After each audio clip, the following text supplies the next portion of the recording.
যখন খাচ্ছে, খেতে খেতে ঘর যাচ্ছে, তার সেই গান কি মনে পড়ে গেছে যে আমায় সেই মদন মুসলিম বলে জন্ম, সেও তখন গাইছে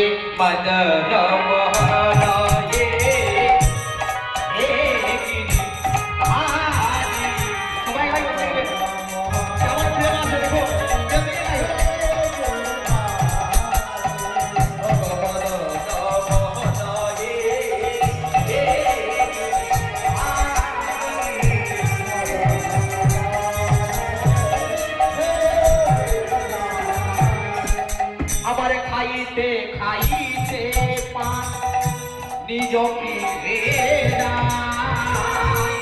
খাইতে খাইতে পান নিজ পীরেরা, পানটি খেতে খেতে কৃষ্ণ গাইতে গাইতে ও গো খাইতে পান নিজ পীরেরা,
রসখানের মায়েরা এমনও ভালো লেগে গেছে ওই মদন চাচার গানটি প্রত্যেকদিন গান করে।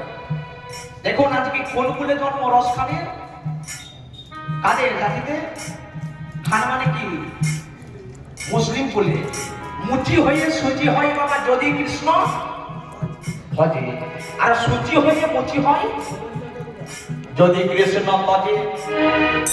তাই একজন নিজ কুলে জন্ম নিয়ে মুচির ঘরে জন্ম নিয়েছে, সে ভগবানের দেখা পেতে পারে কেন? যদি তার মনের মধ্যে প্রেম থাকে। কারণ মা প্রেম আর কামকে গলিয়ে নেবেন না। প্রেম কাকে বলে? মানে আপনি নিজের জন্য যেটুকু করবেন এটার নাম হচ্ছে কাম। মানে নিজের শরীরকে সুন্দর করার জন্য দামি দামি সাবান শ্যাম্পু, এটার নাম হচ্ছে কাম। আর যার জন্য আমরা পৃথিবীতে এলাম একটু চিন্তা করে দেখুন তো, যখন আমরা প্রত্যেকের মায়ের গর্ভে ছিলাম, যখন ওই কৃমিকীট ছোট ছোট পোকা আমাদের প্রত্যেককে দংশন করেছে, তখন ওই জ্বালা সহ্য করতে না পেরে গোবিন্দকে বলেছিলাম, প্রভু তুমি তুমি এই যন্ত্রণা থেকে আমায় মুক্তি দিয়ে দাও প্রভু। ভগবান বলল, বলে তোকে যে আমি মুক্তি দেব, তুই তুই গিয়ে কি করবি পৃথিবীতে? ভগবানকে বললাম, ঠাকুর তুমি যে নয়ন দিচ্ছ, এই নয়ন দিয়ে তোমার চরণে আমি নয়নে জল ফেলব প্রভু। তুমি যে সুন্দর দুটো হাত দিচ্ছ প্রভু, এই হাত দিয়ে আমি পিতা মাতার সেবা করব, গুরুদেবের সেবা করব, তোমার সেবা করব। তুমি যে সুন্দর চরণ দিচ্ছ, পা দিচ্ছ, এই পা দিয়ে বিভিন্ন মন্দিরে যাব, বিভিন্ন তীর্থস্থান যাব, গিয়ে তোমায় দর্শন করব। কিন্তু বাবু কৃষ্ণ ভজিবার তরে সংসারের যে আয়োজন আর পিছে মায়ায় বদ্ধ হইয়া বৃক্ষ সম হইল। দেখুন মায়ায় পড়ে আমরা গোবিন্দকে ভুলে গেলাম। আজকে বলছি আমার পুত্র চাই, পরের দিনে বলছি ঠাকুর তুমি তো আমায় পুত্র দিয়েছো, একটা কন্যা দাও। যেই কন্যা দিয়ে দিল, ঠাকুর তুমি এবার আমার ছেলের বিবাহ দিয়ে দাও, নাতি দাও, নাতনি দাও, গাড়ি দাও, বাড়ি দাও। দেখবেন মায়ের আমরা একটা ছোটবেলায় সবাই কবিতা পড়েছিলাম, কুমোর পাড়ার গরুর গাড়ি বোঝাই করা কলসি হাড়ি, গাড়ি চালাই বংশীবদন সঙ্গে যে যায়, ভাগনে মদন হাটে বসেছে বুধবারে। মায়েরা জানেন তাহলে হাটে বসেছে শুক্রবারে বক্সিগঞ্জে পদ্মা পাড়া। তাহলে সেদিন শুধু ছড়াটা পড়ে গেছি, মানেটা বুঝিনি। যা আছে বিশ্ব ব্রহ্মাণ্ডে তা আছে ক্ষুদ্র দেহভাণ্ডে, যা আছে মহাভারতে তা আছে ভারতে। তাহলে ওই মহাভারতের বাইরে কিছু হয় না। তাহলে এখানে কি হলো? কুমোর পাড়ার গরুরগাড়ি, ভাইরা কুমোর কালীকে বলে, কুমোর কালীকে বলে। যারা লোহার জিনিস তৈরি করে নাকি বলছে, আমি তো স্ট্যান্ড। আচ্ছা, যারা মাটির হাড়ি তৈরি করে তাদেরকে বলে কুমোর। কুমোর পাড়া। তাহলে এখানে এত সুন্দর যিনি দেহ তৈরি করেছেন তার নাম ভগবান। ভগবানের ছেলেও আমরা এসেছি। আচ্ছা, কুমোর পাড়ার কিসের গাড়ি? গরুর গাড়ি। তাহলে মায়েরা গরুর গাড়ি কেন হলো? সেখানে তো বলতে পারতো কুমোর পাড়া রেলগাড়ি। এগুলো মনে আছে? কুমোর পাড়ার গরুর গাড়ি। গোর শব্দের অর্থ হলো ইন্দ্রিয়, আর গোর শব্দের অর্থ হলো গরু। এই ইন্দ্রিয়ের গাড়ি, এই গাড়িতে কি আছে? কোথায় করা? কলসি হাঁড়ি। আমি আগেই বলেছি যে কামনা বাসনার হাঁড়ি, মায়ার হাঁড়ি, আমার পুত্র, আমার জমি, আমার জায়গা, আমার বিষয়, আমার বন্ধু। গাড়ি চালায় বংশীবদন। কে বংশীবদন চেনেন? মহাজন বলছে কে বংশীবদন? ও সেই তো হলো বংশীবদন, ও সেই তো হলো বংশীবদন।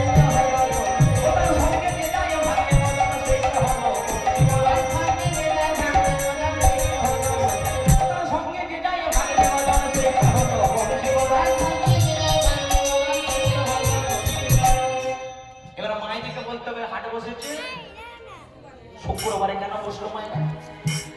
হাটটা বসতে পারতো বুধবারে, কারণ বাবার দেহে আছে মায়েরা শুক্র, আর মায়ের দেহে আছে শনি। এই দুটো মিলে জন্ম নিচ্ছে হাটটার, আর হচ্ছে শুক্রবার। দেখুন, আমরা গোবিন্দকে কথা দিলাম কিন্তু মায়ায় পড়ে ভুলে গেলাম। আমরা কি ভাবলাম যে আমাদের এখন অনেক সময় আছে, এই তো অল্প বয়স, কিন্তু চিন্তা করে দেখুন তো, শিশুকালে কৃষ্ণ ভজে কৃষ্ণ পাওয়ার আছে, যৌবনকালে কৃষ্ণ ভজে আসে কি না আসে, আর বৃদ্ধকালে কৃষ্ণ ভজে জমের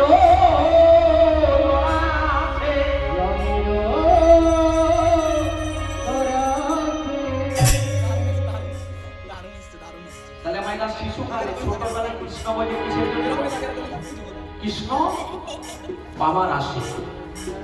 যৌবনকালে কৃষ্ণ ভজে আসে কি না আসে, মানে যৌবনকালে কৃষ্ণ ভজনা করলে আসতে পারে নাও পারে, আর বৃদ্ধকালে কৃষ্ণ ভজে জমের তোর আসে। এই যে এত সুন্দর এই বাতাবি লেবুর মতো দেহটা যখন পুড়ে বেগুন পোড়া হয়ে যাবে, কেস পেকে যাবে, নাক পড়ে যাবে, সময় চলে গেলে আর কি সাধন হবে? দিগো মায়েরা, সময় গেলে আর সাধন হবে?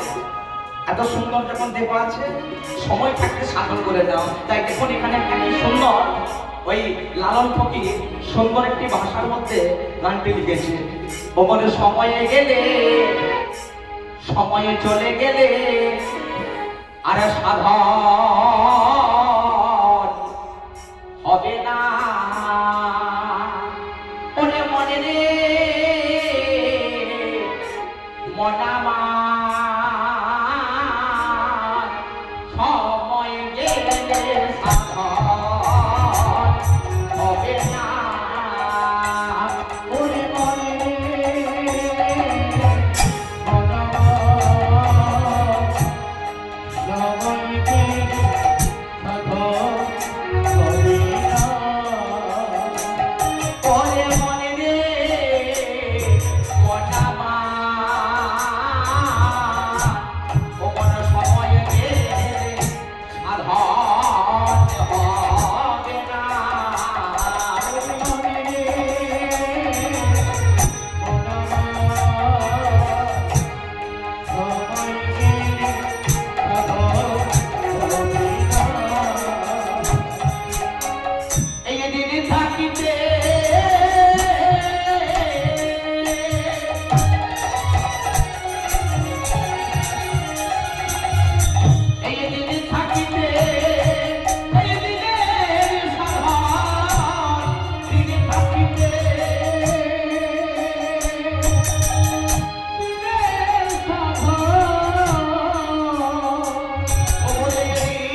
খালে বিলে আজ থাকে না আমি জল সকালে জানো না গো খালে বিলে থাকে না আমি জল সকালে।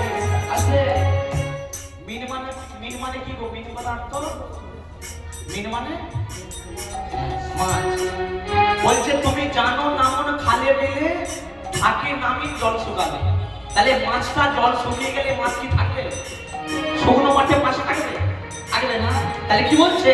তুমি জানো না মনে খালে বিলে ও মনে থাকে নামি বিলে জল শুকালে। জানো না খালে বিলে থাকে নামি জল শুকালে। কি হবে?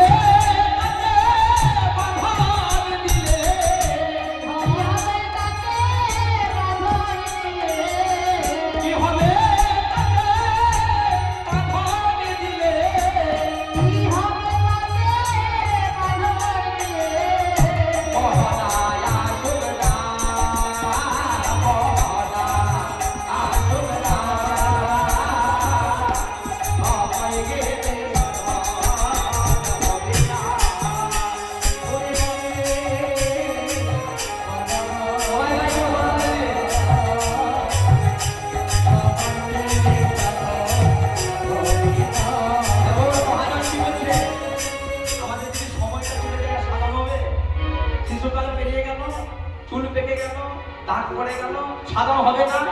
অসময়ে কৃষি করে আজ মিছা মিঠি এতে মরে। অসময়ে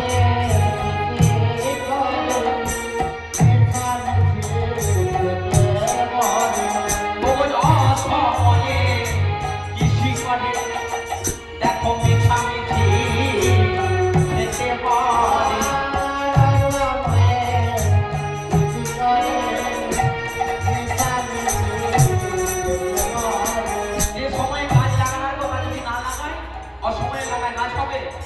গাছে যদিও বা হয় বিদে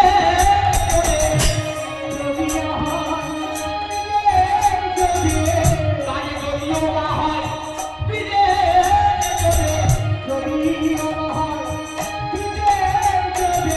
তাকে ফল তো ধরে না, তাকে ফল তো ধরে না।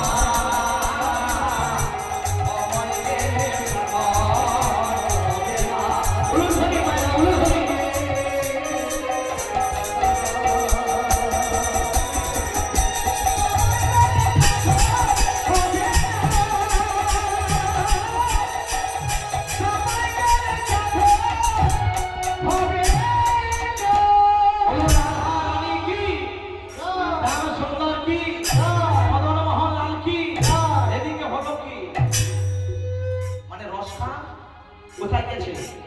পানটি খেয়ে ঘরকে গেছে। এবার পরের দিনে এত ভালো লেগেছে রসখানের গানটি, আবার মদন চাচার দোকানে এসেছে। কাকা তুমি একটু পান তৈরি করে দাও। প্রত্যেক দিনের মতো ওই মশলা দিয়ে পান তৈরি করছে। পান তৈরি করতে করতে রসখানের চোখে পড়ে গেছে ওই যে মদন চাচার দোকানে একটা তসবির। তসবির মানে ছবি। मदन चाचा का बच्चे मदन चाचा एक दुकान में किसका तस्वीर है? मदन चाचा माने दुकान একটা কার ছবি? মদন চাচা তো মুসলমান জানেন না? বলে রসখান এটা কার ছবি জানো? এ বৃন্দাবন का গোপাল है। এটা গোপালের ছবি। ও আচ্ছা মদন চাচা, তো তোমার এই গোপালের ছবিতে सिर में मुकुट है, माने सिरे अच्छे मयूर पाखा, हाथ में बाजू है, कमर में पीतोदरा है, गला है, बनमाला है, चरण में नपुर है। किंतु मदन चाचा बोलो ना वही तुम्हारे गोपालेर चरण में पादुका कहाँ? पादुका मदन चाचा तुम्हारे এই যে গোপালের ছবিটা আমি সব দেখতে পাচ্ছি। আসতে সিরে আছে মুকুট, গলায় বনমালা, কমরে পিত্তধরা, পায়ে আছে নকুল, কিন্তু মদন চাচা বলো না তোমার এই গোপালের চরণে জুতো কাহা, জুতো কোথায়? দেখুন কেমন ভক্ত, এরকম ভক্ত না হলে কিছু ভগবানকে পায়। যখন বারবার বলছে মদন চাচাকে, মদন চাচা তুমি বলো না তোমার এই যে বৃন্দাবনের গোপালে সব কিছু লক্ষ্য করছি, নকুল আছে, চূড়া আছে, বাঁশি আছে, বনমালা আছে, কিন্তু জুতো নেই কেন? যখন বারবার বলছে বলো না মদন চাচা জুতো কোথায়, তোমার ওই গোপালের জুতো নেই কেন পায়ে?